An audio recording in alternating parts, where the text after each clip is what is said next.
and welcome into the Young Dad Podcast. Whether you're outside grilling, mowing the lawn, changing dirty diapers, or maybe, just maybe, you got a moment to sit back, relax, and listen to your favorite podcast. Thanks for being here, and thanks for tuning in.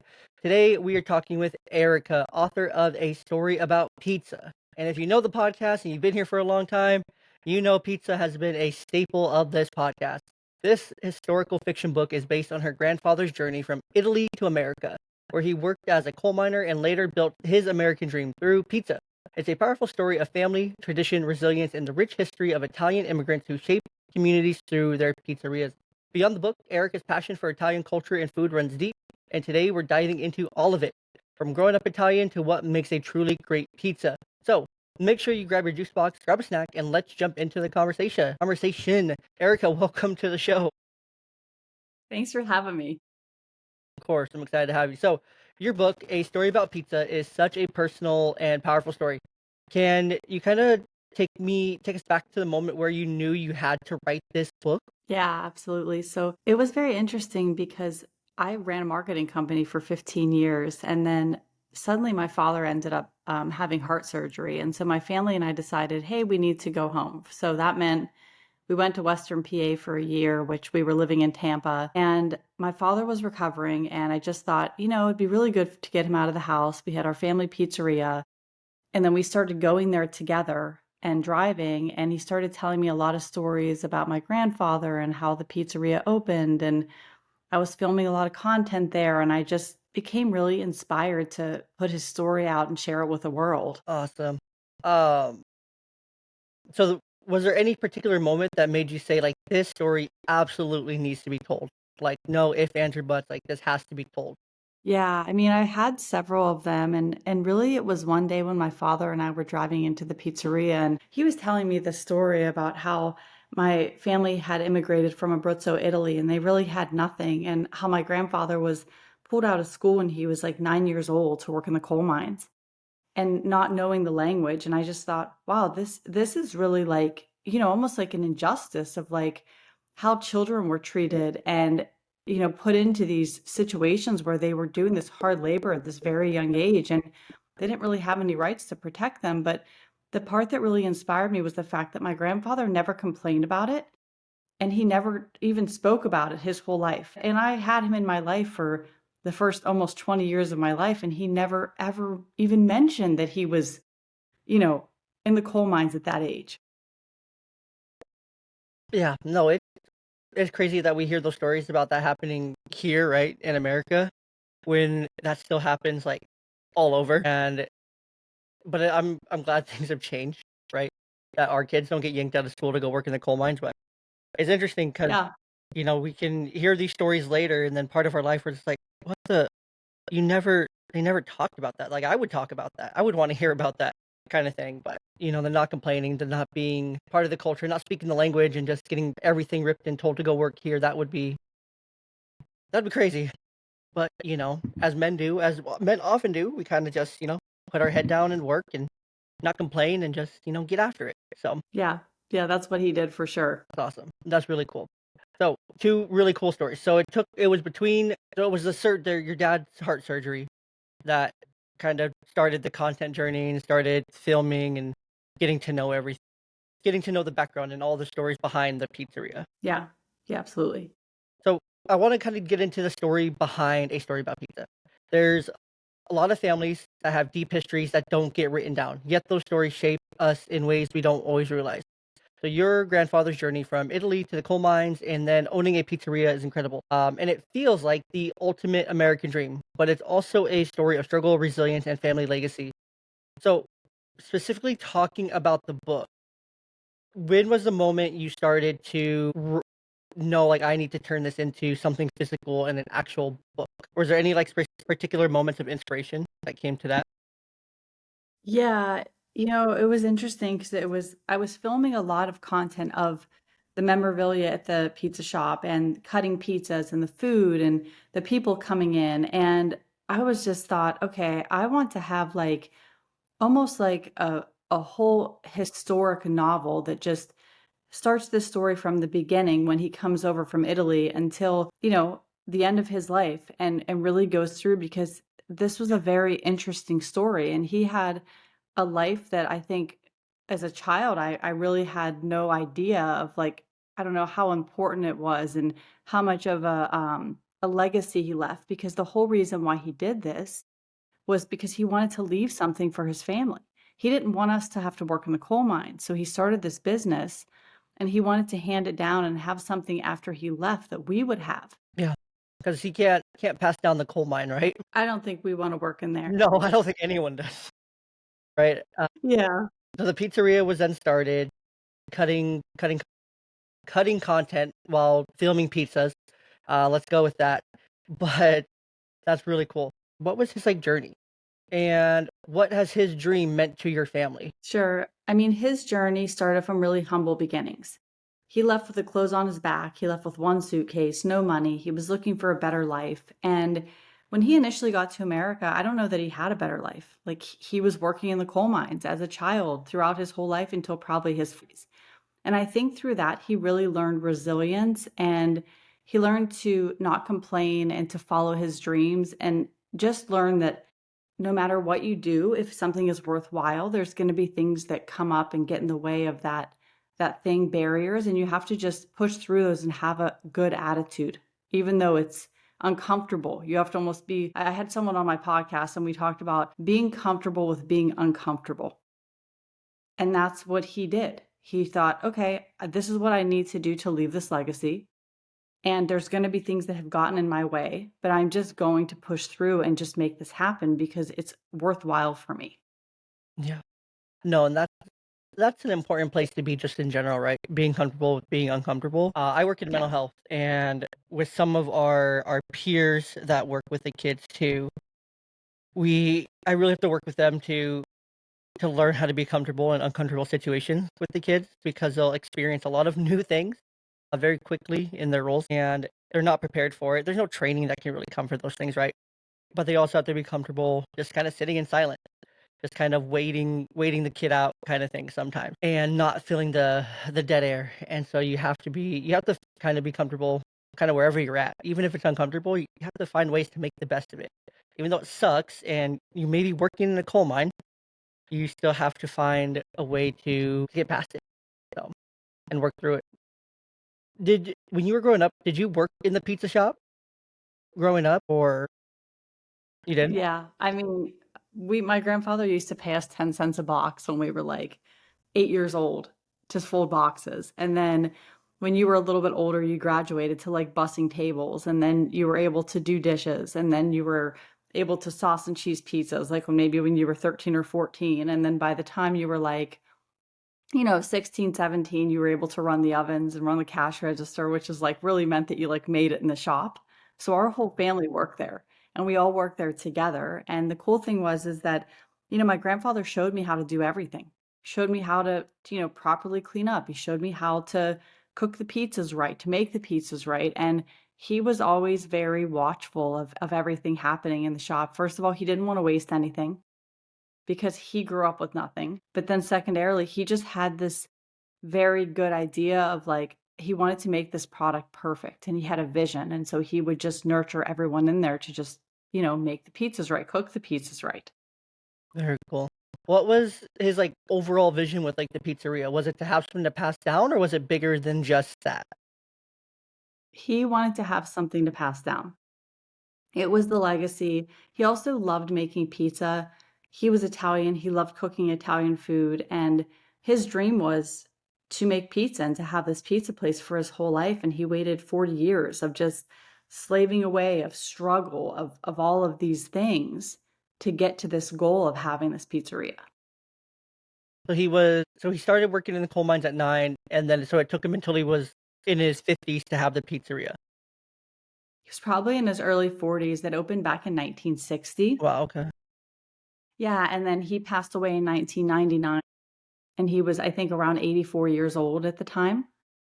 So he had the pizzeria for, a little less than half of his life, but this is what he worked toward. And I think some people, what happens, at least this has happened with me too, is that when I don't have the goal within a day or two of saying, oh, I want to do this, sometimes I'll get frustrated. And I think that's one of the things to learn from this is like, he persisted on this course for like 30 years. Like for 30 years, he continued.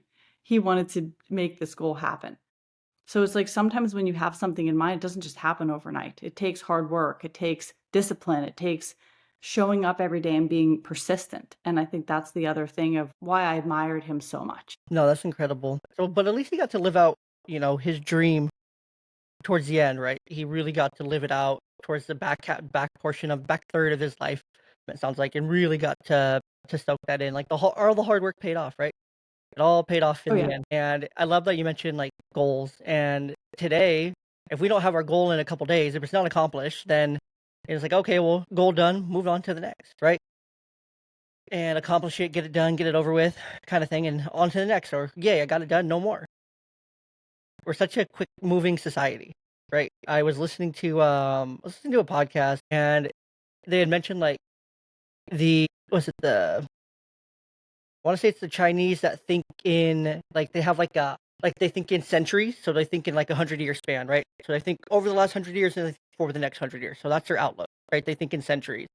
In Russia, they think in decades, so they're thinking 10 years in the past, 10 years ahead, right? But here in America, we think in news cycles, like so quick and so rapid, and on to the next, that we forget so much of the stuff that had happened, and the stuff to come is like even harder that way.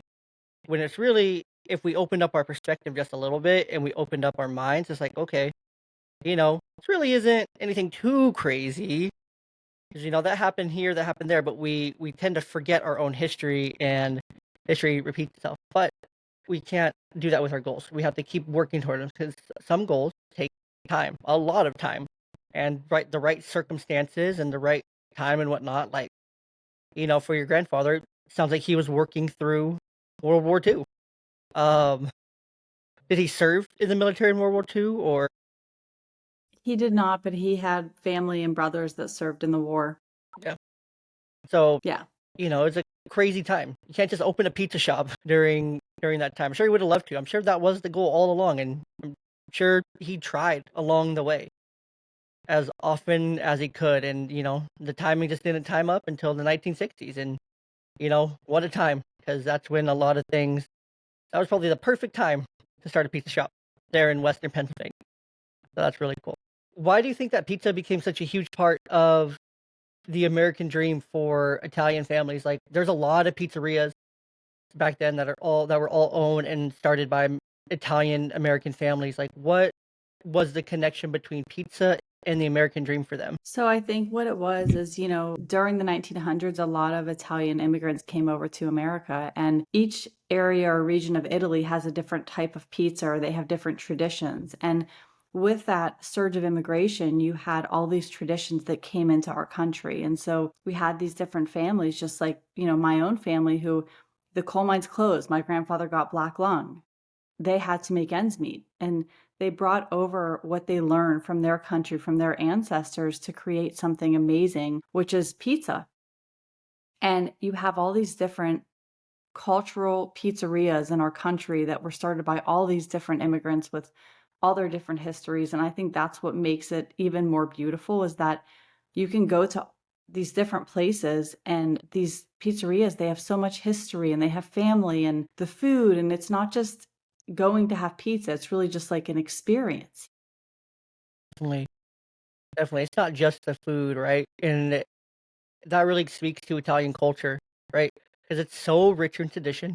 The food is a huge part of it. Like every culture, food is a massive part of culture. Whether you want to admit it or not, it's a huge part of culture. But for many Italian families, particularly, food isn't just about eating. It's about gathering, sharing, and passing down history through recipes and stories. And you grew up surrounded by that. What was that like, growing up around like those gatherings, those sharing moments, and that passing down the history through food, essentially? I mean, I think as a kid, I didn't appreciate it as much as I appreciate it now. But now I feel like it's what I look forward to. Like the nights that we weren't at the pizza shop, my family and I, we sat down, we had family dinners. There were 5 kids in my family, my parents. And even now as adults, like when we all visit or we spend Christmas week together, like that's what we look forward to, is my dad cooks and or my mom cooks, and then we all sit down and we enjoy that meal together. So I think it gives a lot of stability. I know when I was raising my daughter, it was one of the things that we did a lot is, like, no matter what we did that day, we always sat down and had dinner together. Yeah. No, it's important, right? Like those little time help you feel connected, right? It connects you to the other people, connects you to the people around you. And then even as something as like dinner together as a family, right? That is really impactful. That is really important to our kids because that's just their time to. It's a good time to just connect, right, with each other. Get to connect, eat a meal, talk about your days, talk about just everything, and it's something really important to keep going. So, are there any particular traditions from your childhood that stand out to you, or that you remember that Yeah. are just like the like traditions that you try to pass into your kids today? Yeah, absolutely.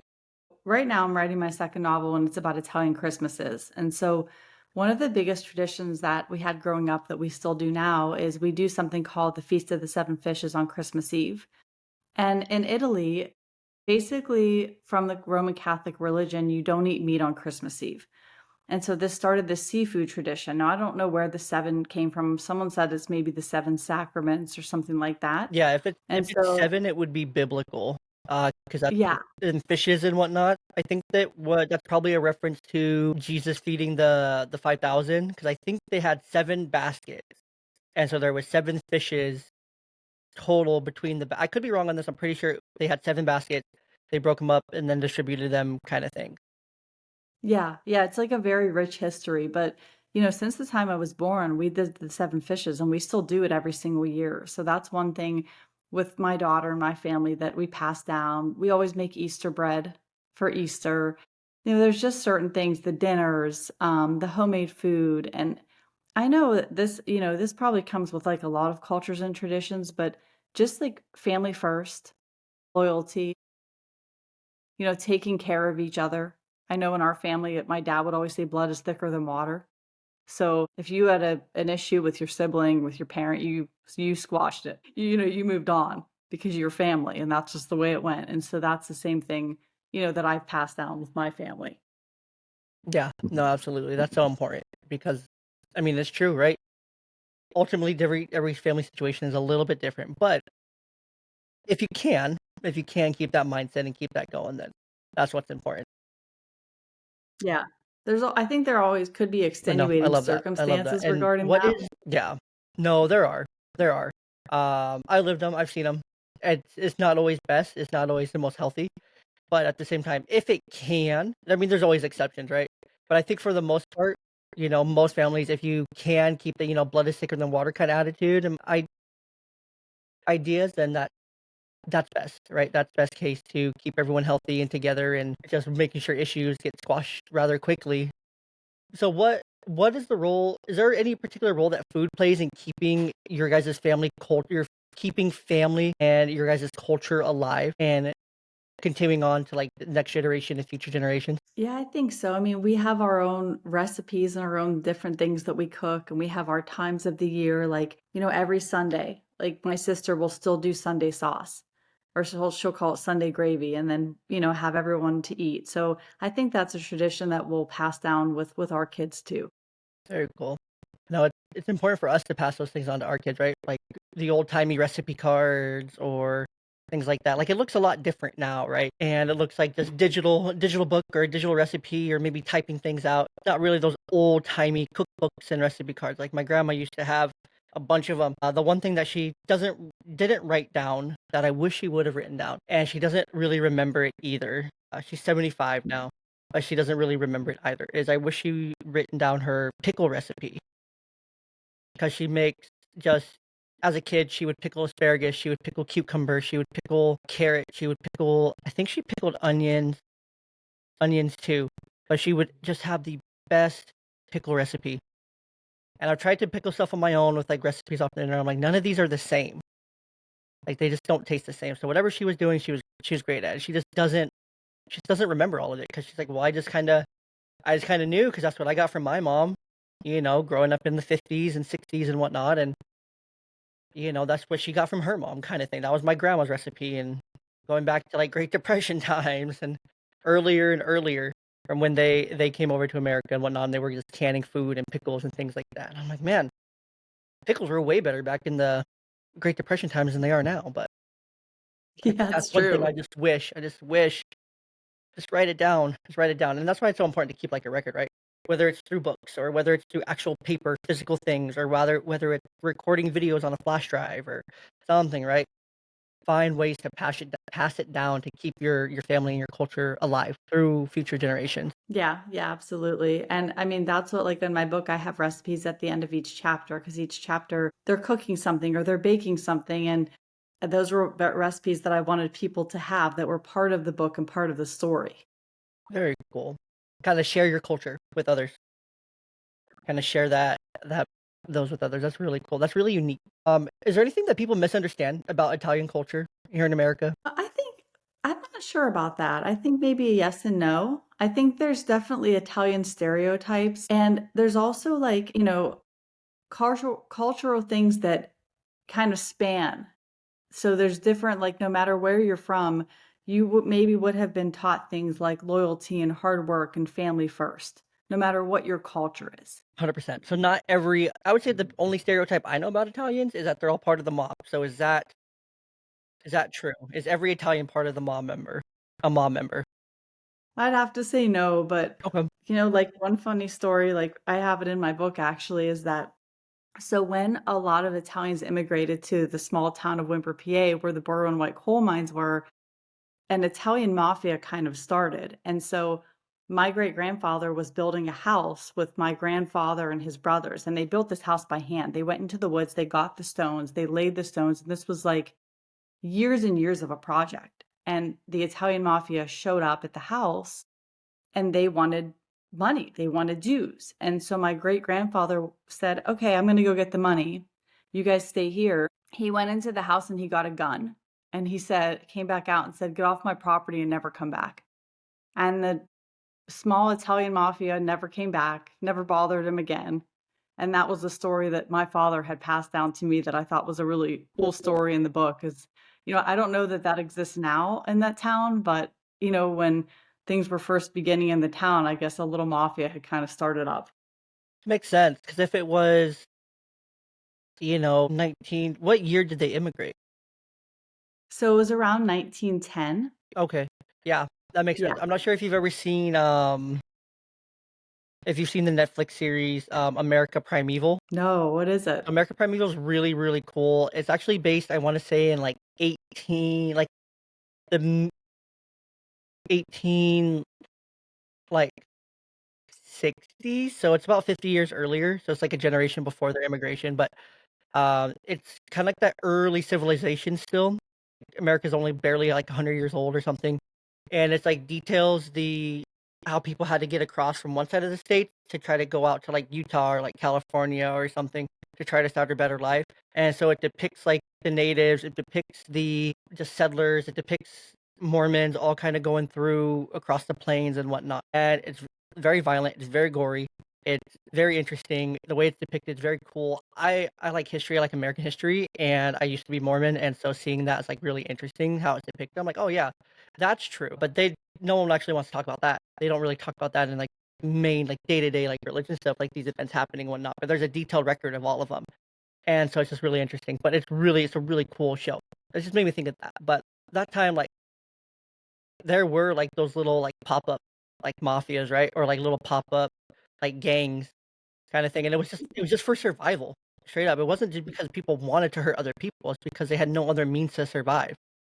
It's like, "Oh, well, let's go and bully this person, or let's go and try to trick this person, let's go and try to trap this person, or this person looks like they have money," kinda thing, and, it was just survival. It was just survival. It was pre-Great Depression, so things were pretty good until they weren't one day, and, just a downhill slide from there. So it's just interesting to hear about the different parts of that time. I think the difference was too is back then you couldn't, like, right now we get spam calls. Like, there's all these different, like, things that happen where people try to, like, spam call you and, like, get you to give them money, but in the past people would just show up at your house because there weren't cell phones and they couldn't just call you. True. Yeah, they would have to show up at your house, try to threaten you, intimidate you, or just, Yeah. ask kinda thing. I also feel like people were a lot nicer back then probably, and, like, more giving because like, if I can help you, I will help you, but if you come at me in any type of way, then I'm definitely not gonna help you kinda thing. Yeah, that's what happened with my great-grandfather. He was like, "Absolutely not." Yeah. No, and then you gotta be ready to protect your own too, right? And be ready to go down to, square up. Yeah. Yep, fight for your family. Yeah. And fight for your property, fight for your safety. It was just a fight. Oh man, I can't imagine like that's crazy. Like growing up then it was so different than it is now. Yeah, yeah, so different. You didn't have so many of the things that we have now. You didn't have the technology. You really had, a lot of brawn, a lot of hard work. You had strong people, right? Really strong people. Yeah. You had really hard times and really strong people. There's that, that cycle that always goes like hard times make strong men make good times make soft men make hard times.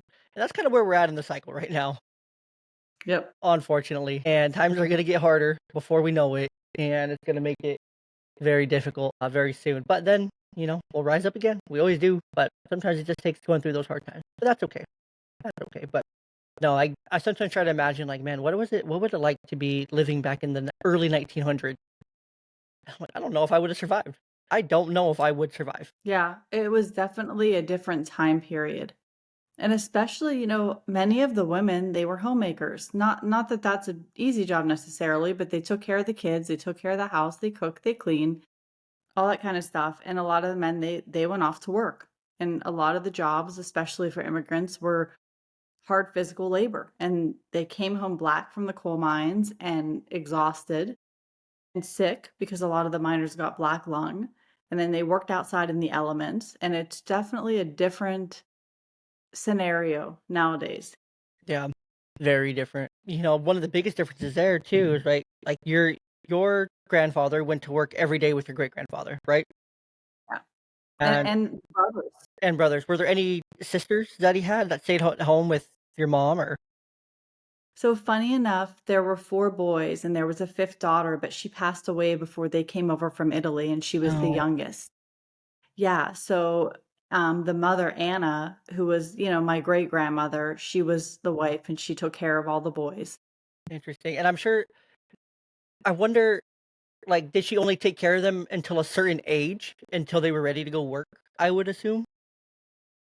I think in an Italian family, the mother just takes care of the kids, like, indefinitely, and, like, even, my great-grandmother lived with my grandmother and grandfather up until the time she passed away. Oh, So, yeah, there wasn't a lot, I think, of a separation of the family, and I think that's another thing is that a lot of these families, like, they stayed together. Yeah, through their whole lives. makes sense. But I mean, like, up until they were ready to, like, go to work with, like, your great-grandfather, did they stay at home with her until a certain age? Yeah. Oh, yeah, they stayed with her a certain age, and then they started school. Okay, And then the oldest brother, Dominic, he was pulled out of school first because he was the oldest, and then my grandfather was pulled out of school next. interesting, So, but yeah, I mean, my grandfather was pulled out of school really early. I think he only went to school for 3 or 4 years in America, and then he was pulled out and he went to work in the coal mines. interesting. No, I just find that interesting because I've read some history about it, and that was really common, right? It wasn't until gosh, it wasn't I don't think it was until when was it? Maybe post World War II, so fairly recent history, right? That's why we gotta keep an open scope here because World War II was not that long ago. It was less than 100 years ago. We're still about 80 years removed from it, and so that's crazy to think about in itself, but anyways, I digress there, because I was reading a book called Point Man, and Point Man's a really interesting book. I recommend for every father to read it, when moms can read it too. The books don't discriminate, but it's geared towards that, like, that's the primary audience of it, and it was talking about how the home structure in America during that time looked like the mom would raise the kids up until they were a certain age, until they were ready to go to school or until they were ready to go to work, kind of thing. And then once they were ready for that, they would go to school and then they would come home and go to work or whatever that looked like, right? And then they would go when they were working age, the boys, they would, get their few years of school, get their few years of mom, and then go to work with their dads side by side for years until they were ready to go and kind of choose if they were able to choose kind of what they wanted to do then after. And then they would go and they would do their thing, but then the dad would oversee like their apprenticeship and oversee kind of what they wanted to do next. And it was just kinda so on and so forth. Is that kind of what happened with your family to where your great-grandfather did that with your grandfather, and then your grandfather did that with your dad, and then into with what you and your siblings wanted to do, or kinda how did that trend go for you guys? Well, it's interesting because there was a little bit of a different evolution. So, of course, like, my grandfather came over from Italy, and my grandfather worked with my great grandfather most of his life up until the time he died. I don't think my great grandfather was alive when my grandfather opened up the market and the pizzeria. So then my grandfather had it in his mind of like, I don't want my family working in the coal mines. So I'm going to work hard. I'm going to save my money. I'm going to have a successful business and I'm going to make sure that my kids take on this business. But funny enough, what happened with my father is he was a really good basketball player and he loved basketball. So he decided to go to college and he was the first kid in the family who went to college. And he went and he played basketball in college. And I think my grandfather, on one hand was definitely like, wanted him with him, but also knew that if he got that education that opportunities would open up for him. And so my dad became a teacher and then he continued school, became a superintendent of schools, and he ended up getting his doctorate in education. So my grandfather was very proud of that because of where he came from and just seeing that my dad was able to get this education. And after my grandfather passed away, my father and uncle took over the pizza shop and ran the pizza shop, but they both went to their different careers, and we had other family members and my grandparents who ran the shop during that time. And then after my dad retired, he really became a lot more involved in the pizza place again. Very cool. So did that retirement line up with your grandfather's, surgery, or Well, my grandfather passed away in 1999, Mhm. and we actually had our cousin who worked at the shop since she was 14. She ran the shop for a very long time. And then my dad got back involved again, I think about 6 or 7 years ago. But he was always somewhat involved. He just after he retired, he had a lot more time, Yeah.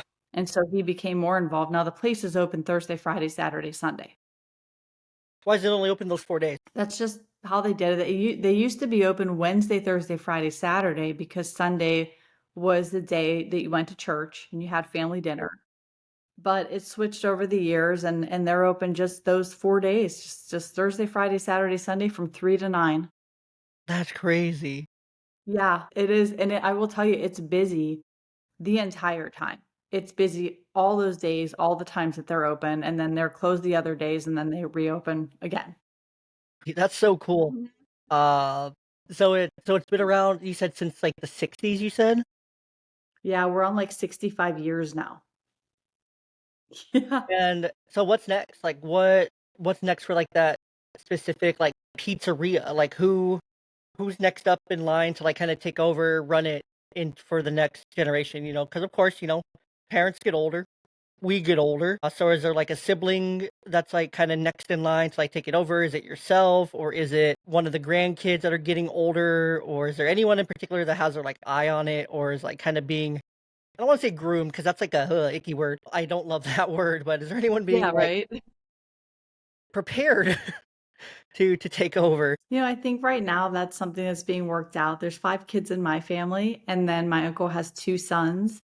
And so we're just sort of, I think, deciding. I think the goal would be always to have this pizzeria in the family. So the location for some of us is tricky. I know I live between there and Tampa.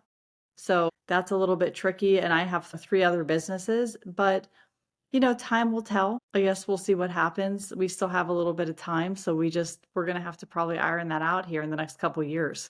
Definitely. Well, at least there's options, right? It sounds like there's plenty options. There's 5 kids, and so your grandparents have 5, and then do all of those kids have kids? Well, let's see. My grandparents, they had 3, but they had more, but my grandmother had lost a couple, Oh, okay. like, over the years. And then let's see here. My uncle has 2, and then my parents, we have 5 in my family. And then not counting any grandkids that you guys have because 'cause they're all probably too young and not quite there yet, so Yeah. I mean, my sibling just started having kids, so we now just have babies newly, which is great. okay. I've had my daughter, she's 17, believe it or not, so I had my daughter way Would before not my have thought siblings you were not have even thought you had a thinking about having 17-year-old. kids. Not have thought you had a Yeah. 17-year-old. Yeah. Very cool. So, yeah, so okay, maybe it's your daughter that's that, next generation. You know, she's really good at baking and cooking. Like, she's been baking and cooking in our restaurant since she was 2 years old. Hey, you know, she's already there. She knows what she's doing already, you know? She's gotta start putting the idea in her head, of course. But no, it's definitely gonna be, of course, her choice, and if that's something she wants to pursue and whatnot, I'm sure you guys will support her in whatever she wants to do. Yeah, of course. But at least there's options, right? Sounds like there's 3 and then 7 and then, however many more grandkids come along the way Yeah, amongst I you hope a guys. So, lot. yeah, that's crazy trying to go between Florida and Pennsylvania. I'm sure it's nice to do you go up there during the winter very much, or do you try to stay down in Florida during the winter? No, I mean, December, we always go for Christmas. That's just a given. You know, we'll go for a week or 2 and spend a lot of time together, and then usually from, like, January to, like, May, I'm kinda like, "Okay, I'm gonna just not be there," 'cause especially this winter, they had a really rough winter this winter. But the summers there are beautiful, and my mom owns a jam company, so we go and we film content for the pizzeria and for the jam company, and there's farmers markets there in the summer, and it's just a really beautiful place to go in the summer. Very cool. About to say, I wouldn't Yeah. wanna be in Philadelphia right now during this winter. Those, Eagles fans are a little bit crazy. Uh, Yeah. that's so cool, though. No, the shop sounds amazing. Has anyone, like, famous ever visited the shop or, like, what is his name? The Barstool dude. Um, Dave Portnoy. Portnoy, yeah. Has he ever visited or I mean, I have been stalking him for the better part of probably 2 years to come there. okay. It's a very much in a spot that's, I think, a little bit more tricky to get to, but I really hope that he comes in. I would love for him to try the pizza. You know, we've had local celebrities, you know, from the news channel. We've had, like those people have come in, like, a good bit. Okay. Yeah, but Any, the like, place NFL players, baseball players, or I don't think so. I'll have to ask my dad, but I know they do have a place that, like, they have a bar in the shop called the Coach's Corner, so, like, if any athletes come in or anything, that they take a picture and they hang it up on the wall. So they're big Steeler fans because, you know, it's right outside of Pittsburgh, so it definitely, like, when the game's on, they have the big TVs in there, they're playing the game, they're, you know, serving food to people, and people are in there watching the game. so it's like the pizzeria plus a bar plus is it anything else with that or It almost has become like a full restaurant. Like, when my grandfather first opened it, he first had it was an Italian market. Then they started selling kinda like takeout pizzas. And then he started making, like, meatball sandwiches, hot sausage sandwiches, strombolis, and then it kind of okay. evolved to, like, chicken parm sandwich. We do, like, a Aunt Rose's homemade meatball appetizer. We do focaccia bread, salads. So it's really evolved into more of a restaurant now, and a lot of people come and they dine in, and we have the bar area, and they'll sit at the bar, or they'll just, you know, come in for drinks, but most of the time when people are there, they're eating. Very cool. That's so cool that it just evolved over time into something really cool. So when you say like Italian market, my mind goes straight to thinking of the little fire shop in Elemental. Is that kind of what Mhm. he started it as? Yeah, I mean, it was really cute. They sold, like, canned tomato sauce and pastas and, like, Was it something they lunch made meat, and themselves or they made my grandmother and great-grandma would make baked goods, like, they'd make, like, pizza fritas, which are, like, these delicious fried, like, dough with, sounds like, so good. sugar, and, like they're so good, and so they would sell that kind of stuff for, like, fresh homemade bread. So and then it kind of evolved from there to the pizza, and then the pizza, like, right now, they have 16 different pizzas. Whoa! Yeah, they have, and we had, like, a traditional so my grandfather made a rectangular 15 slice Abruzzo style pizza. Many years later, my family traveled to Italy, and they had the thin round pizzas. And so my brother, he's the youngest brother, he did not wanna eat a square pizza, he refused. So my mom started making him the thin pizza, the round pizza. So, but that's what like Italian pizza is, right? Like actual like authentic Italian pizza is that rectangular square cut pizza. Well, it depends on the region, but, like, in Abruzzo, where my grandfather's from, yeah, that was the pizza, but then when they traveled to other places, it was the thin round, so Then my family decided, okay, we're going to have a second type of pizza called a Mike's pie because we named it after my brother. Oh, That's a round thin pizza, and we do that in all 16 different types of pies, and that one is really delicious. I mean, they're both good. When I go there, I still have the traditional pizza, but then we'll order a Mike's pie on the side. Just we like to eat, so we're just there eating. that's so cool. So there's bread, there's sandwiches, and you can get all 16 pizzas in both either traditional or thin. That's so cool. Yeah. I love hearing about this authentic stuff and learning it, and it's so cool because just the history, like it's such a rich history. And are most of the recipes kept like the original recipes, like the sauce and things like that? Oh yeah, the recipes are not changed at all. Love that. And the cool thing is like, my Aunt Rose, who was like an amazing cook, she worked in the pizza shop. She made homemade meatballs. That's what we use. And we have the Italian wedding soup, and it has the little meatballs in it, and it's so, so good. And we serve it with like a roll. We make the rolls there. We make all the sandwich buns there. So it's all the homemade bread recipe. Wow. So I'm assuming the 3 days the shop is closed, or the restaurant's closed, or the pizzeria is closed. Sorry, I can't think of the name of it, but I'm sure those 3 days when it's closed is that's when a lot of the prep work happens, the shopping for the restaurant, things like that, and maintenance and things like that. Is it like an old timey brick oven, or how's the pizza cooked? I guess I'm curious. So we have 2 deck ovens, and you can cook about 12 trays at once. Okay. Yeah, so we've had those since the beginning, and it takes about 8 minutes or so. And it's one of those, you flip the pizza and then you take it out of the pan, and there's a whole process to cooking it to make it have the undercarriage that's crispy and that doesn't have the flop on it.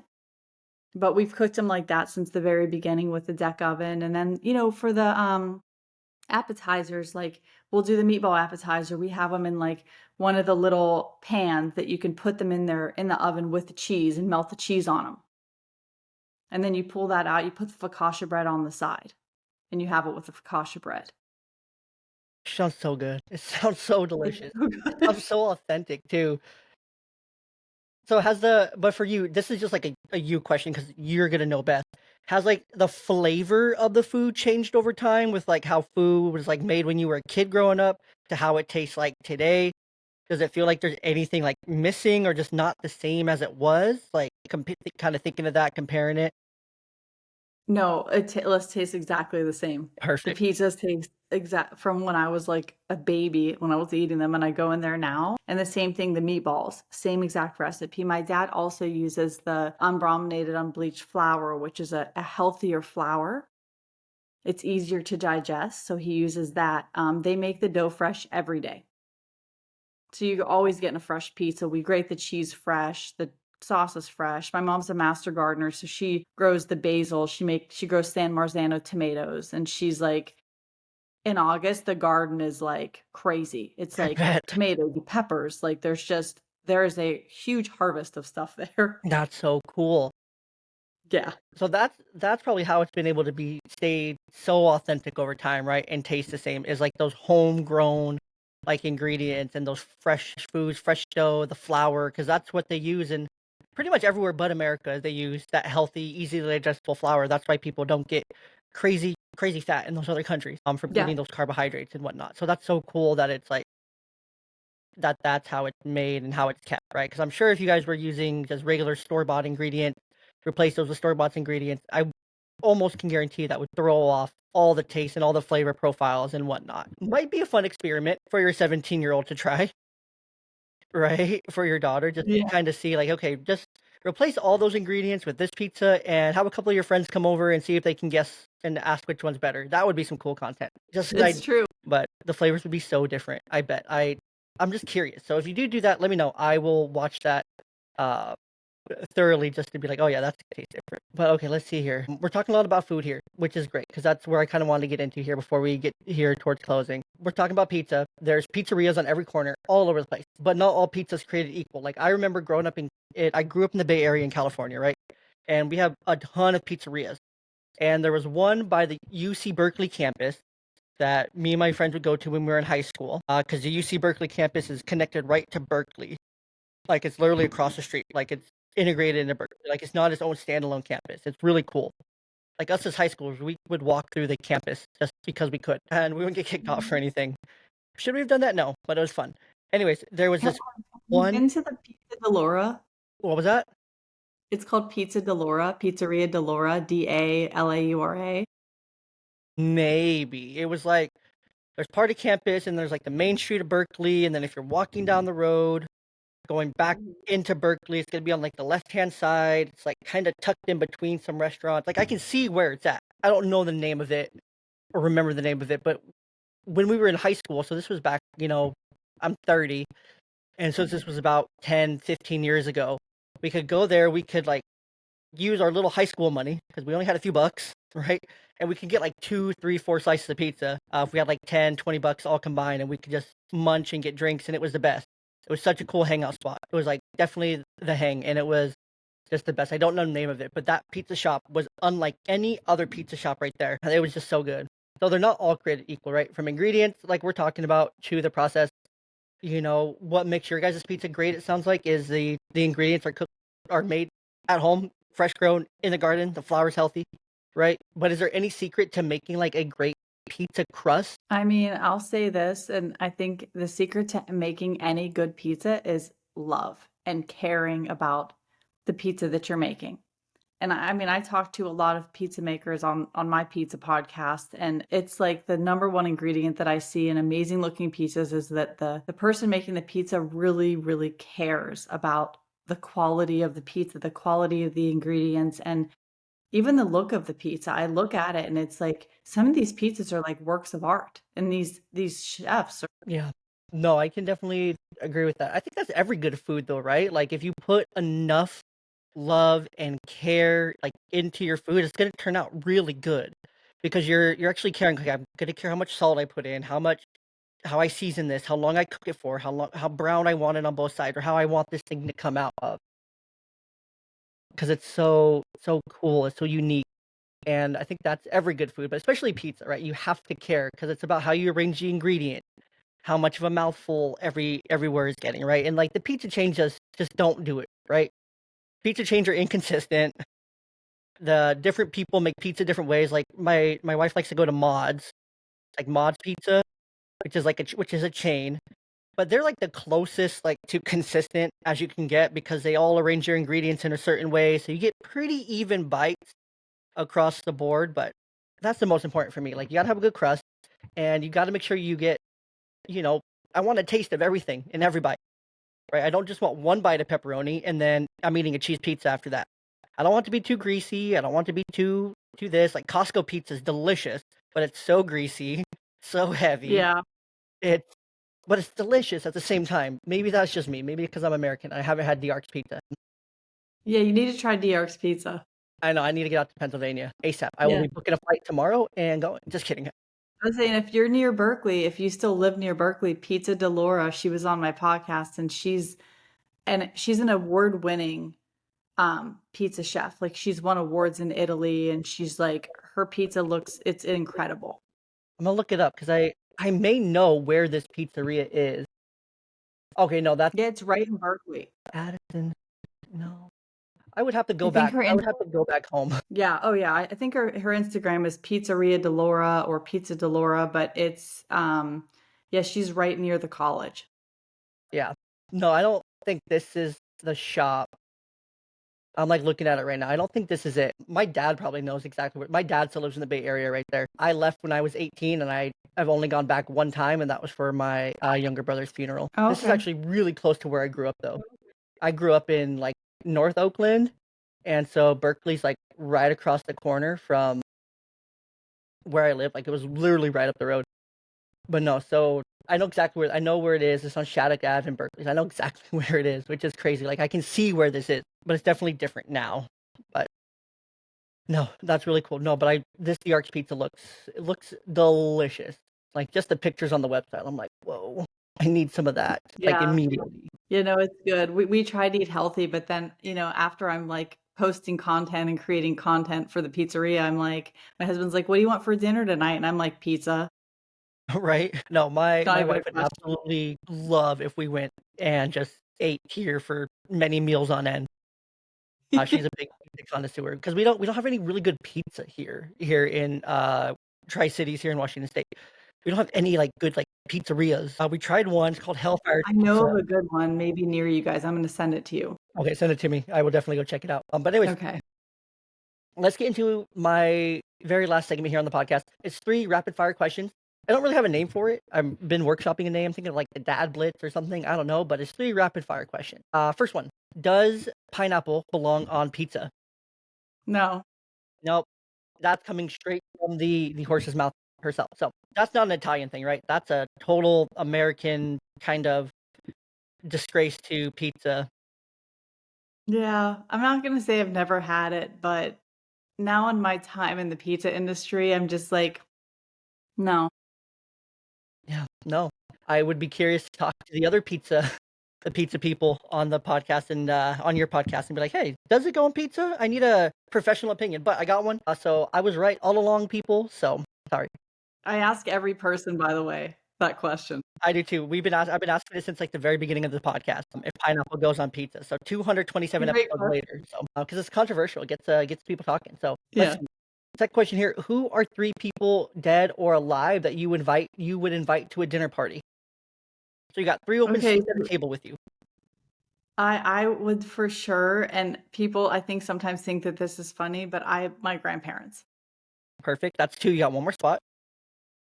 So I would say on both sides, which is 4, so I don't know who I would have to leave out there, You may have to would leave be yourself tough. out. I would just want to have one last meal with them and just talk to Beautiful. them, like, one last time. No, I love that. I think that's amazing. When I answer this question, I always put my great grandfather at this table, because Yeah. what he did, he was dubbed the dean of the Negro Leagues.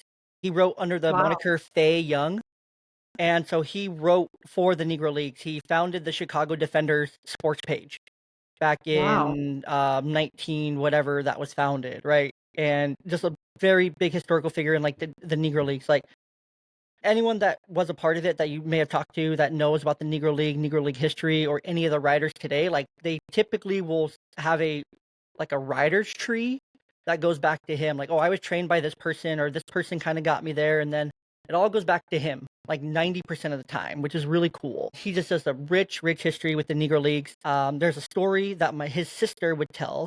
I don't know if you've ever seen the movie 42 about Jackie Robinson, but there's a scene depicted in there where he's talking to his wife about, I don't know if I can keep going. I want to quit. And his wife's like, don't give up.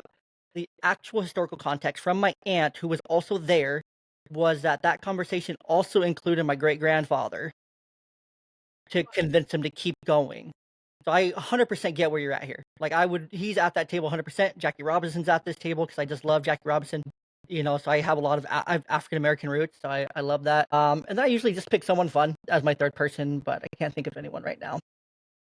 Yeah, if I had to pick, like, somebody like, Al Pacino, Robert De Niro, I feel like that would be a great conversation of just they've been in so many, like, Italian-based movies. Yeah, true. I probably would pick I just want someone crazy at the table because I just want to pick their brain, like someone that's just like bonkers, like a Vince McMahon or something. Like, just give me someone that's absolutely freaking crazy that I can just talk to and like engage with for a couple hours. Like, dude, just tell me everything about you. Like, you are insane. Tell me what drives your insanity. Um, last question here, second to last question here, and then we'll wrap this thing up. I promise. What is your guilty pleasure food or song? Okay, so my guilty pleasure food, I would have to say are Rice Krispie treats. Love it. I love them.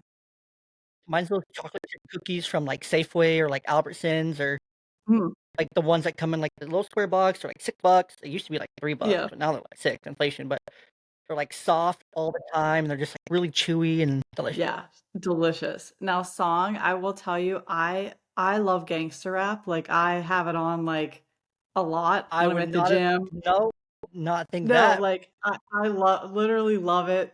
It's my favorite kind of music. If it's like, I don't know, 21 Savage, just, like, anything like that, I'm like, I'll Dang. be li yeah. That's sweet. That's a unique answer. I haven't heard that one in a while. And then very last question here. So what is one piece of advice that you would offer to a young parent, a mom or dad? Let's say they're about 18 to 22 years old. They just had their first kid. What is one piece of advice that you would offer to them as they start this whole life of becoming a parent? I think that it only takes a second to just use kindness and patience with your child. And sometimes it can get so frustrating to be a parent. And it's one of those things that can test your patience, but just take that 10 seconds and just, treat your child with kindness. Don't break their spirit. I love that. I love that. So this has been a very fun and inspiring conversation. People can find your book and everything, I assume, through the link right here to the website and everything. Yeah, you can find it there. If you just search for a story about pizza, you can find it anywhere you can buy a book online. Perfect. And then, of course, you can follow Diark's Pizza right here. And if you're in Western Pennsylvania, go and try some Diark's. Well, you can't today because it's Monday. I'm not sure what day of the week this will come out. I will try to make sure this episode comes out on a Thursday so that if people hear Thank it and you. they're nearby, they go and then go get themselves some pizza. But if it does come out on a Tuesday by chance, you're gonna have to wait a couple days and then go on Thursday to go get you some pizza. So you have some time to travel if you need to.